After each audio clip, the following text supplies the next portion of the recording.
Call it Operation Thunderbolt or Operation Entebbe.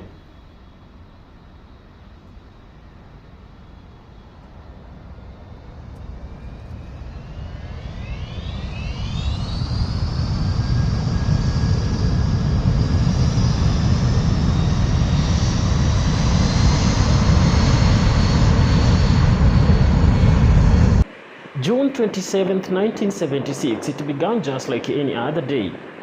Air France Flight 139 was scheduled to fly from Tel Aviv to Paris.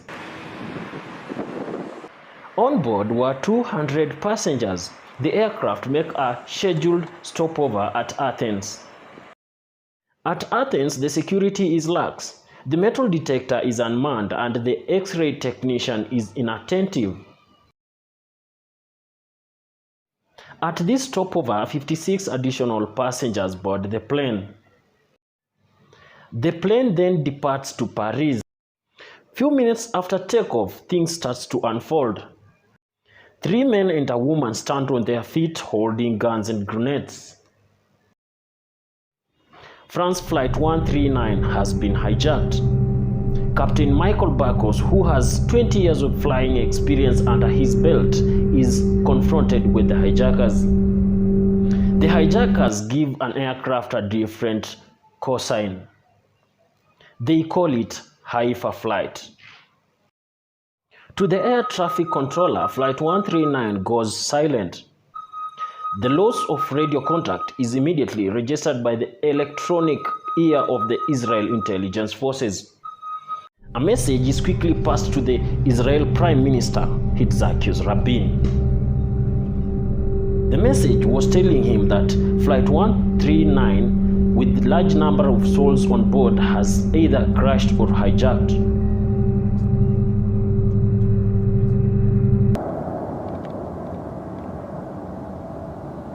Receiving this message, Yitzhak Rabin gives an order to the IDF, the Israel Defense Forces.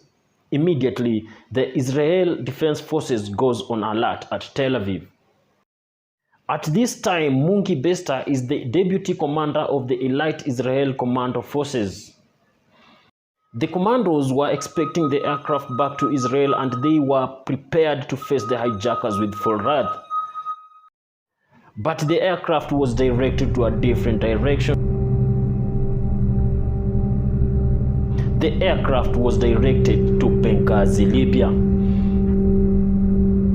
At Libya, Muammar Gaddafi welcomed the aircraft, but with one condition: refuel and go.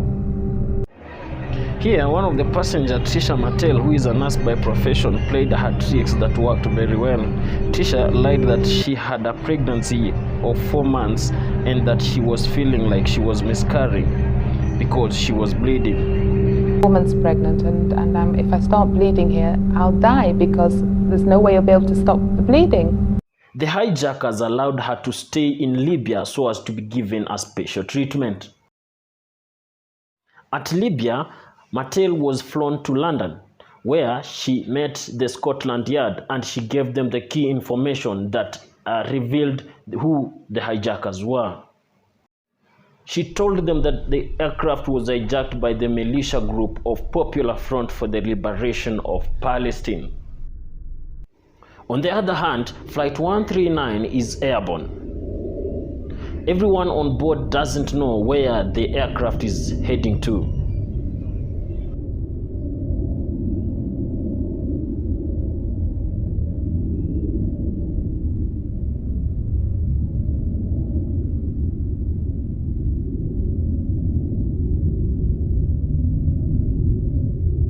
After very long hours in the air, they felt an aircraft touching a runway somewhere in the world. To their surprise, the aircraft was in the territory of one of the deadliest dictators in the world. The aircraft was in Uganda, the territory of Idi Amin Dada, one of the ruthless leaders in Africa, a man who has killed many.